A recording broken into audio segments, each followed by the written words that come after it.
کہانی شکوہ شکایت، تحریر منشی پریم چند۔ زندگی کا بڑا حصہ تو اسی گھر میں گزر گیا مگر کبھی آرام نہ نصیب ہوا۔ میرے شوہر دنیا کی نگاہ میں بڑے نیک اور خوش خلق اور فیاض اور بیدار معزز ہوں گے، لیکن جس پہ گزرتی ہے وہی جانتا ہے۔ دنیا کو تو ان لوگوں کی تعریف میں مزہ آتا ہے جو اپنے گھر کو جہنم میں ڈال رہے ہوں اور غیروں کے پیچھے اپنے آپ کو تباہ کیے گئے ڈالتے ہیں۔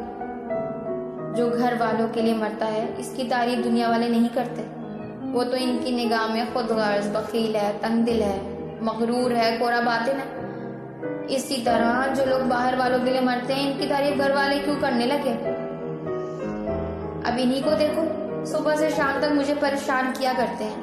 باہر سے کوئی چیز منگواؤ تو اسی دکان سے لائیں گے جہاں کوئی گھام بھول کر بھی نہ جاتا ہے۔ ایسی دکانوں پر نہ چیزیں اچھی ملتی ہیں، نہ وزن ٹھیک ہوتا ہے، نہ دام ہی مناسب۔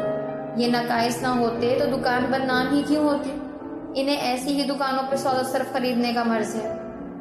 بارہا کہا کسی چلتی ہوئی دکان سے چیزیں لایا کرو، وہاں مال زیادہ کھپتا ہے اس لیے تازہ مال آتا رہتا ہے، مگر نہیں، ٹٹپونجیوں سے ہی ان کو ہمدردی ہے اور وہ انہیں الٹے اس طرح سے مونتے ہیں۔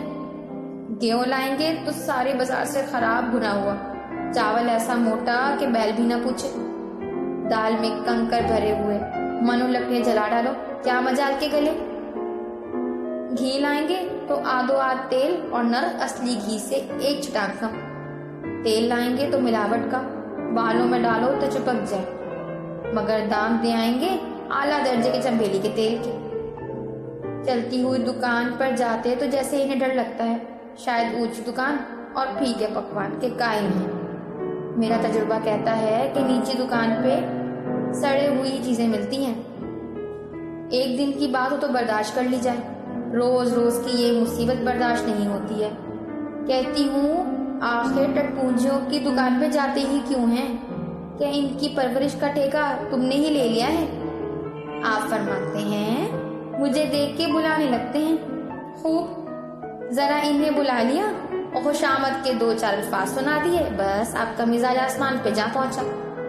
پھر انہیں سدھ نہیں رہتی کہ وہ کوڑا کرکٹ باندھ رہے ہیں یا کیا۔ پوچھتی ہوں تم اس راستے سے جاتے ہی کیوں ہو؟ کیوں کسی دوسرے راستے سے نہیں جاتے؟ ایسے اٹھائی گیروں کے منہ ہی کیوں لگاتے ہو؟ اس کا کوئی جواب نہیں، ایک خاموشی 100 بلاؤں کو ٹالتی ہے۔